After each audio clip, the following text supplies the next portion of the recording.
Ang susunod na programa ay rated PG. Ito ay nangangailangan ng patnubay at gabay ng magulang para sa mga batang manonood.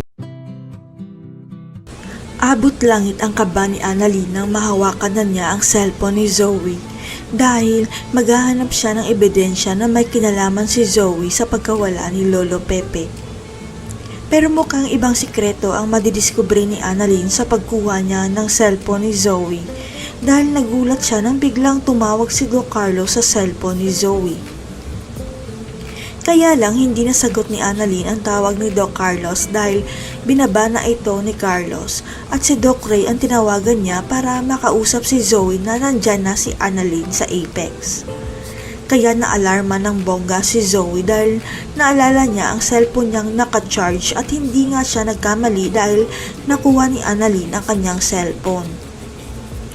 Takot at kaba ang naramdaman ni Zoe dahil sa isip niya paano kung mabuking ni Annalyn na may kinalaman sila ng mami niya sa biglang pagkawala ni Lolo Pepe.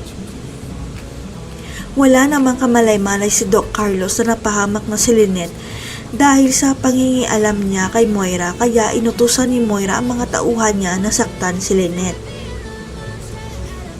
Si Carlos sana ang gustong bigyan ng leksyon ni Moira para maging busy ito kung sino ang nanakit sa kanya at huwag na silang pakialaman ni Zoe tungkol kay Lolo Pepe. Sa kasamaang palad, si Lynette lang ang naabutan ng mga tauhan ni Moira. Kaya si Lynette ang masasaktan at ipapalabas na pinasok ng magnanakaw ang bahay ni Carlos. At baka ito na ang magiging dahilan ni Carlos na pagbawalan si Lynette na tumanggap ng mga bisita at ikukulong na lang siya ni Carlos sa bahay niya para hindi na makalabas. At mukhang si Chang Susan at Ninang Josa pa ang mapagbibintangan ni Carlos. Kaya napasok ng magnanakaw ang bahay niya kaya pati sila ban na sa bahay niya.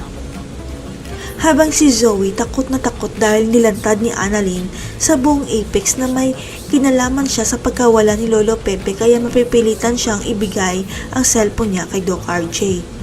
Si Zoe ang magiging susi para mailigtas si Lolo Pepe dahil gagamitin nila si Zoe para matuntun ang warehouse kung saan tinago ni Moira at balahadya si Lolo Pepe. Kaya lang may isa pang sikretong nadiskubre sa cellphone ni Zoe dahil makikita ang history ng calls at text ni Doc Carlos sa cellphone ni Zoe kaya magtataka silang lahat. Dito na aaminin ni Zoe sa kanila na si Doc Carlos ang tunay niyang ama. Kaya biglang tumigil ang mundo ni Annalyn at Doc RJ nang marinig nila ang isiniwalat ni Zoe. Si Annalyn kaya ang magbubunyag kay Lynette na anak pala ni Carlos si Zoe. Makikipaghiwalay kaya si Lynette kay Carlos kapag nalaman niya ang totoo. Abangan.